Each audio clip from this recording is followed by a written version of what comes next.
ndi Mteza Times Sport kuchokera kunoko ku TTV mpulogalamu ya nkhani za masewero imeneyi mumakhala ndine coach player Peter Forte alole akanakani komando wa Times Group. Mpulogalamu ya lero tikhale tikucheza ndi mmodzi wa oyimbira masewero ampira wa miyendo mdziko muno Enes Gumbo mchaka cha 2017 anayamba nawo ulifari kuimbira masewero ampira wa miyendo. Pano tukamba mu 2026 ndi lifari ekhayo amene akhoza kukhala pa makinaja ava kapena tina kuti video assistant referee. The only one amene tili naye kumalayi kuno ndi mayi ameneyo. Kodi adayamba bwanji kukonda masewero ampira wa miyendo? Adayambira kuti nanga lerolo amagwira ntchito kuti amatani? Ndi zimene Mteza Times Sport ikhale kukuonetserani mpulogalamu yathu ya lero. Ndine mkonzi komanso mulusi wa pulogalamu iyi Peter Forte alole akanakani komando wa Times Group. Bwanji tikhale limodzi.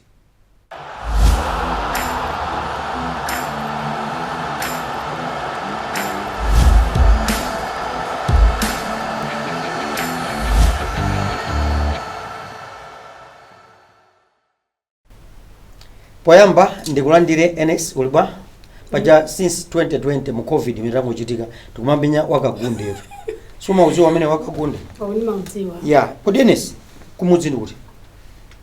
Karonga. Chirumba. Oho. Uliwa Karonga Chirumba. Okay, makolo ose amayi ndi bambo ose ndi kumeneko?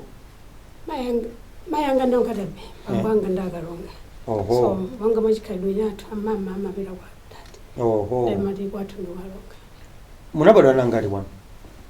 Tinabadwa 5 takula 4. Oho, iwe ndoyamba? Wachitatu. Pali ubali wina uliwonse pakati pa iwe ndi Chawananga Gumbo? Hayi valimbe.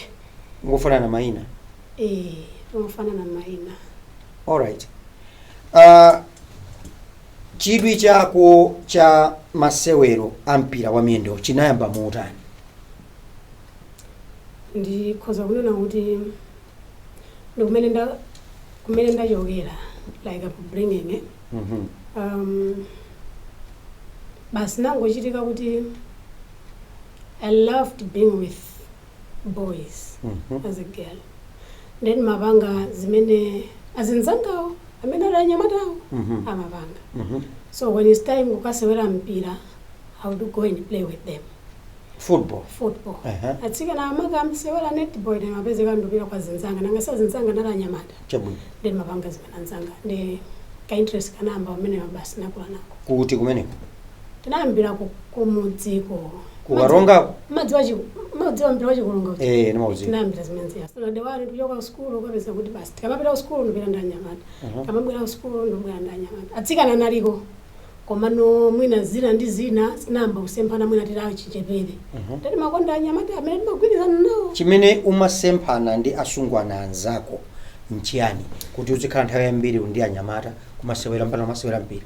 Sizimandisangalatsa kuti tikakhala ndi tiziyankhula kapena kunyoza wina wake zimene ankazikonda kwambiri azinzangawo. Okay. Ndezi makhala kuzinzonera kuti sizimandisangalatsa ndi ndikakhala ndi anyamata mapezeka kuti olontsika kudusa ka anyamata kudusa sipa mapezeka zimenezo. Oho. Ndezi mapezeka kuti akunkolongolola tsika nambira amalongolola ndi azinzanga. Komanso madziwa matsikana mukamalongolola simuchedwa kumenya nawo. Umalankhula kachingerezi kabwino. Kodi sukulu yako ndiyo tani? Munthu ne ma highest level ndi kuti ndi college kunzuni. Ndi kuti kunzuni kuja ndatengako mapepa langa onse. Ndi kuti yomalizira ndikoza ndapita ndakatenga Bachelor in Arts Theology and Religious Studies. Ndapita ndakatenga University Certificate of Education. Ndezi zinandipangisa kuti ndikhale mphunzitsi. Ndaphunzitsa ma private kenaka ndapita school kunzoni ndakapanga Bachelor of Sports Management.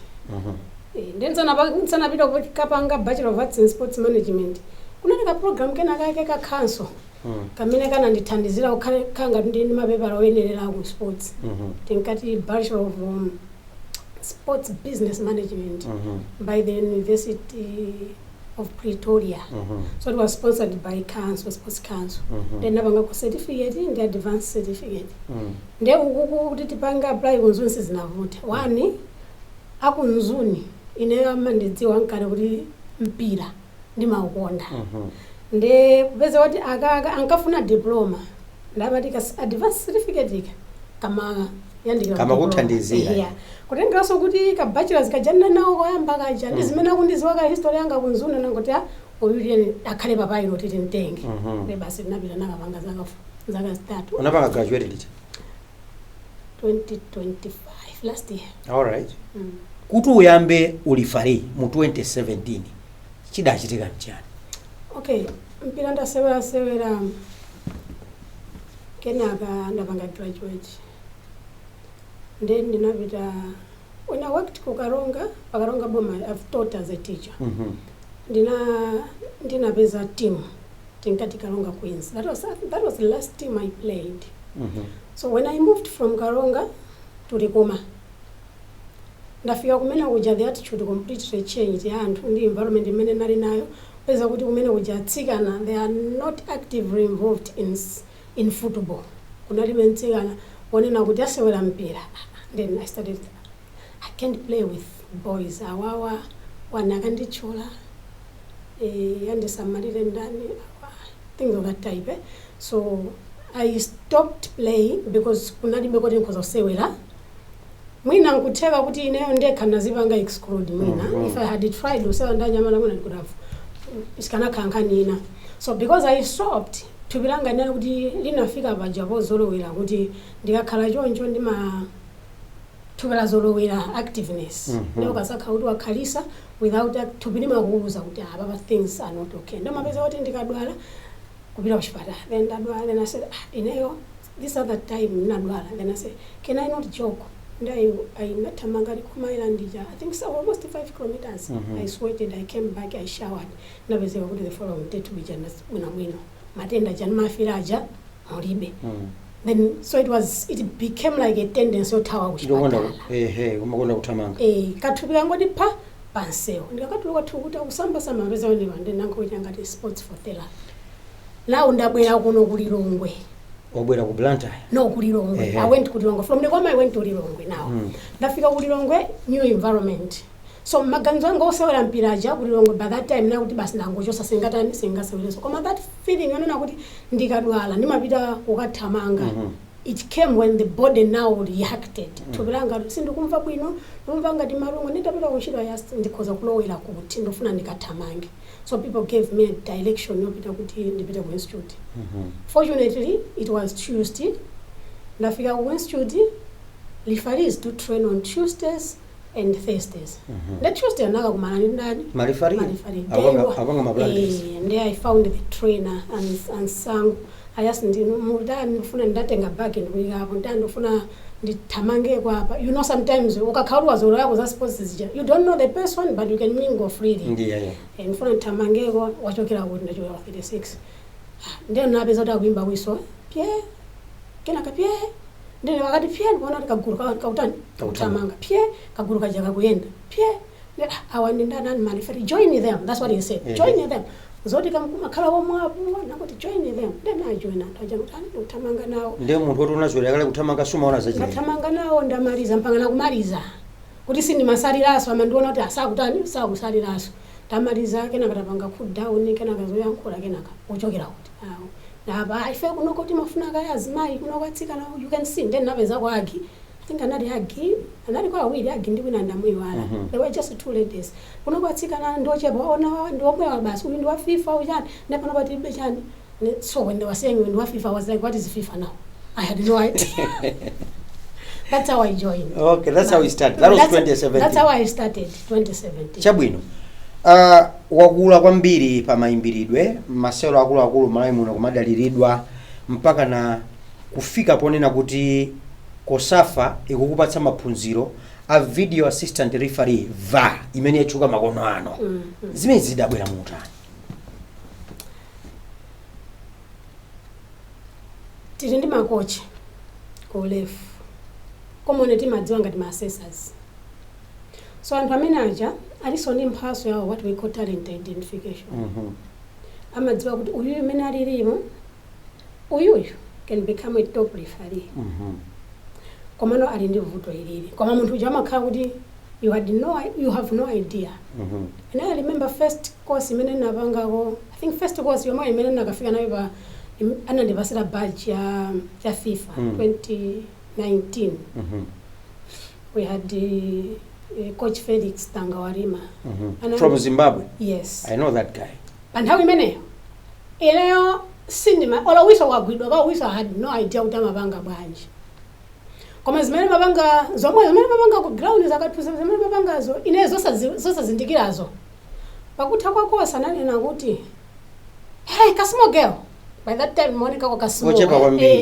I was the smallest pa nthawi imeneyo. Kasimo girl. Ukoneka kuti but you can become a top referee. So he used the word Tangawarima uja. Yeah, he used the word top referee. Then nangopanga komaki ya top referee, you're not a very good referee. Then you can become a top referee. Then nabanga komaki amene then naona kuti I think mwaine muri china chake chimesi ndikuchidziwa ndee. Chimene mwino wake ndasini kuchidziwa. Kwa munthu amene wachoka uko wachiona kuti uyu tikosa panga po china chake. Ndiye titapika ba FIFA baja atitanako kosafa kawiri katatu anaona kuti tili ndikuthekera kuti tikhoza kukhala basi ndikupanga analyze ma incidents ajani match ndi mmene zinahambira choncho. Fati kamapita kosafa kuja timakhandi class like course 1 week mene muja makhala kuti akakuphunzisani akasema kuti preparation ya tournament akuphunzisani akupasani continuous akupasani joint akuyika napa pena mupita kosogolo kuja mkapange kumene kumene amaonera kuti uyu akhoza kukhala sesa wabwino uyu akhoza kupanga analyze mamachi mwakuti uyu akhoza kukhala mwakuti kapena uyu zochitika zake akhoza kukhala physical trainer technical kocha. Vali farini ndani kumachitika chani? VAR timati video assistant referee. Adima watatu. Video assistant kana referee. So VAR ndi ref. Akapasidwa game amakhala assistant wa ref. Koma assistant samabereka yeyo by providing the video footage kwa ref. That's what imati video assistant referee. Ndi referee wanona kuti kumpasa game yabakati ayimba ngati mene ndili ayimba bwino ndili ndi badge ya FIFA ngati ref otamanga pakati ndili ndi badge ya FIFA ngati VAR. Ndi referee VAR ali yasamene makhala VAR ndi referee wabakati. Komano akalandira akakhanga match official wa video match official chiro yake makhala kuti akathandizire referee wapakati popereka ma video azimene zachitika ground. Yes. Zimene referee afuna ko sana zione bwino afuna katsimikizire kuchokera kwa iye. Usually makhala kuti mwinake pali obvious ila. Nanga si timati ref ndi munthu. Ref amatha kupanga mistake of which to save turani togwirizana nazo. Koma nawo pamafunika wina wake who should come and save Muvarum mumakhala mwana kangati? Muvarum mumakhala VAR. VAR amathandizidwa technically for the operation of machines ndi operator. Koma as a match official ndekuti VAR amene amakhala ndi assistant video assistant referee. So VAR amatha kukhala referee so kapena wa technical chabe. No. Kapena assistant referee. Okay, fine. Koma ambiri amene anapasidwa mabadge onata kupita ngati VAR ambiri ndi ma assistant referee. Koma amene ndili ngati VAR ndikoza kukhala VAR. Pa VAR wakhala nthawi itali bwanji? Chaka chino ndi choyamba. Chifukwa chani kumali kuno uliko wekha?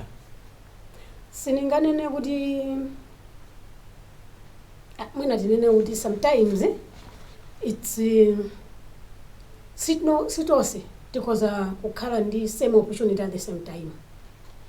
Tose tikoza kupasidwa the same platform komano progression imakhala pang'ono. How were you selected amongst the many kumalayi kuno kuti akupita ndi Kasimo girl kumapita ku training South Africa? Kasimo girl. No.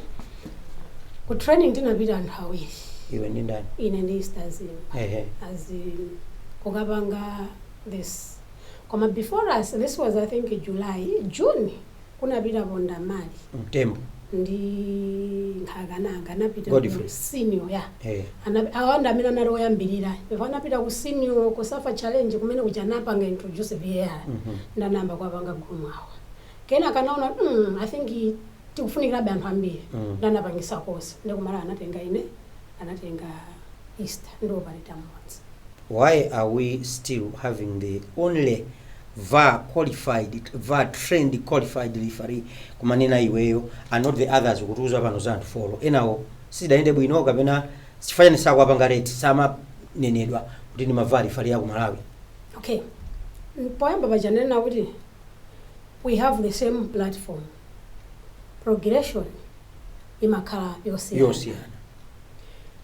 Ineso pamene akakanka chiwiri naona chaka chatha anapanga present tosi kuti anthu awawo osapanga upangiri uwu tikufuna kuno ku Malawi tikhale ndi anthu osewa.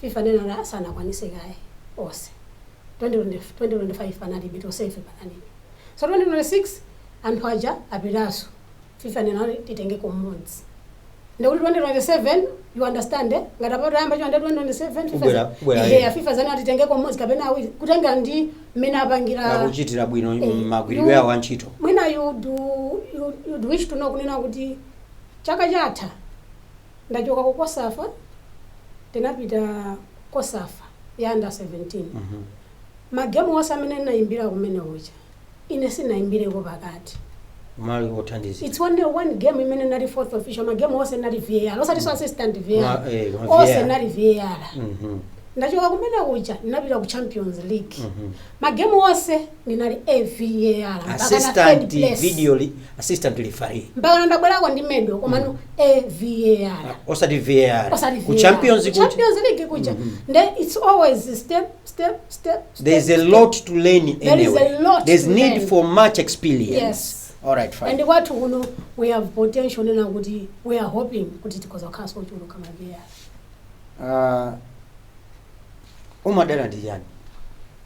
Chimene umadala nacho in life? What do you hate most here? I don't like zolongolola Peter. I hate noise. Noise, unnecessary noise. Not noise what people are cheering the game, but unnecessary. Are you noise. honest? I'm being honest. Somebody amene takunena chilunga. Are you somebody you can be trusted? Kuti tampatsa chakuti NS achite aya she doesn't need any supervision musiye na major as many timamudziwira agwira ntchito imene can you be trusted? You will not waste your energy on that one. Give me 3 referees currently practicing or retired who are the best in Malawi.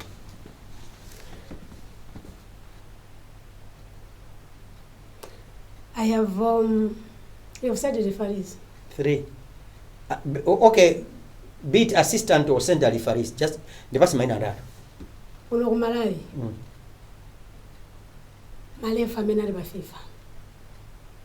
Females. Ineyo sindikufuna female Romero. Ndofuna nimalizise vita. Uno ku Malawi. Malefa menali ali ba FIFA. I think there should be 5 ineyo wa 6. We are the best. Don't be political in this program. This is my program, Peter. And you are my guest. Yes. Remember, I am hosting this program. You're only my guest. Yes. So do not take over the program. Do not become a host. I am hosting you. Do not start telling me lies in this program. Ndakuza kuti, are you honest in the first place? Can you be trusted? Wanduza kuti ine ndiona ntima ndikoza kudaliridwa ukoza kunena chilungamo. I want 3 names amene ni my best referees currently practicing or retired amene iwe umadziwa. But retired muna bakoza kundivuta because okay, those like practicing I said let me see guy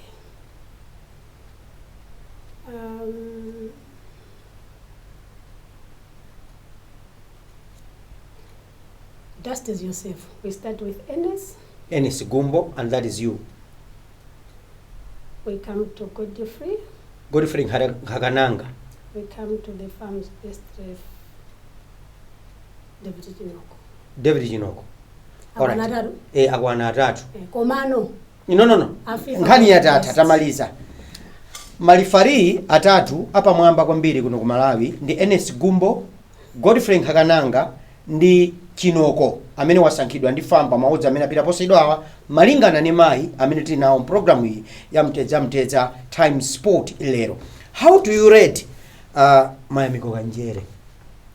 I cannot rate Mayamiko Kanjere. Why? Because you asked me one question about honesty. I am in no position of rating anyone. Thank you so much. Ntchito ya ulifari ili ndi ma challenge otani zotsamwitsa zimene mmakumana nazo? I'm not so sure about I will speak this as a ref. Ili ndi one common thing I don't know if it's culture or it's gender, but I mean it's a social cultural problem. Yonena kuti Godfrey Nkhakananga wabanga mistake, you would say amuna bachasi matero. The same mistake as abange Rose Zimba. You say azimai. Mwaona ndechanizo. Sisi azimai izi. That's imene is a common setback. Imene mmakumana nayo. And a lot of things onena kuti kama kaka gender stereotype or what koma it's there. All right. Gumbo akakondwa. Vali fari wa ku Malawi. Umatani. Wakondwa uli ni nthawi free time ulibe game ulibe nthawi tokonele mpira nthawi imeneyo koma you just happy, just don't make yourself happy. Umakonda kuchita yani?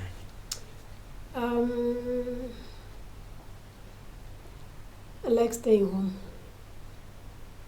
Umalani wakhala kwanu? Ndikakhala kunyumba bas ndionere kandi ndi movie kaya ndionera mpira. Those are the things I like doing. If I'm not doing mpira kapena movie, basi mwina ndagona.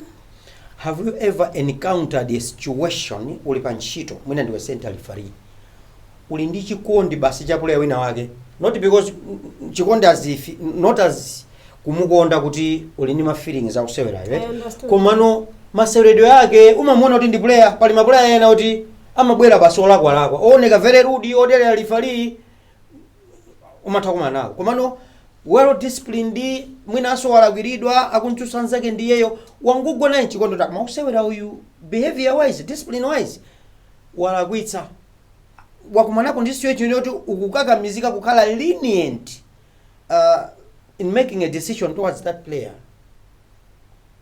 Leniency, no, but encountering my player with with my expectation of players' behavior in a field of play.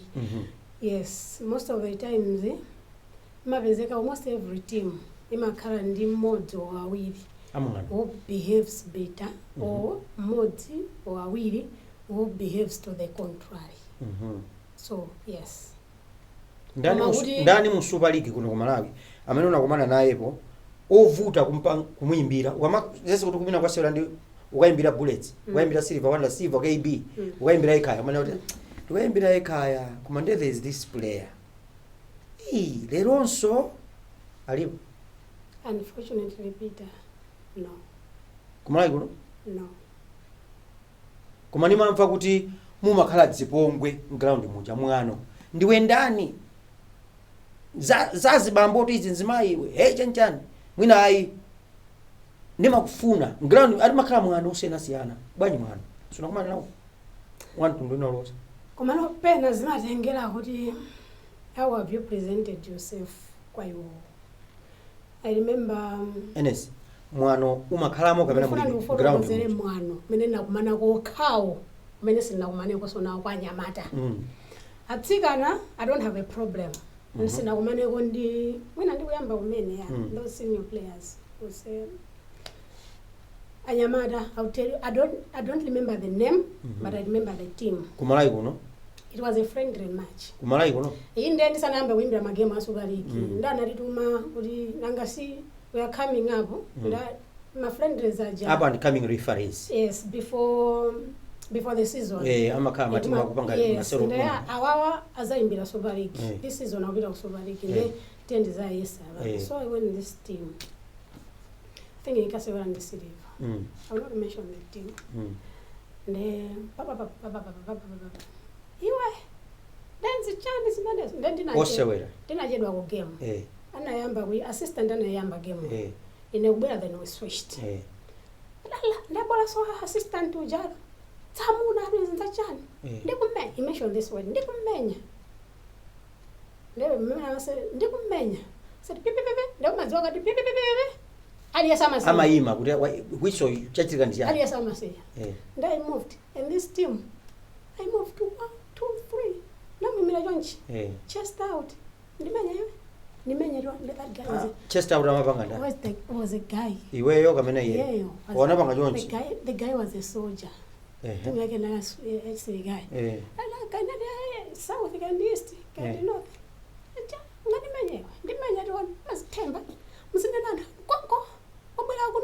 This is my field, I said. So one pangas manes. The game to Janet Yangana. He was tall. Taller than Yangana. Then after the game I was like, so nampasse card bani. I wanted. This was Nangasi na charge. So sometimes don't rush in giving cards. Sometimes talk to them nicely. So this was a nicer way of talking to him. You are that kind. Yeah, sometimes when I want, yeah, I am. All right. Okuganiza kuti panopa ukama imbira kufika pamene wafika hapa. Umaganiza kuti kucheza kumene umacheza ndi anyamata amasewera mpira wachikulunga kuna kupindulira kapena mwina kuda kutaitsa nthawi mwinjira zina. Kunandipindulira kwambiri.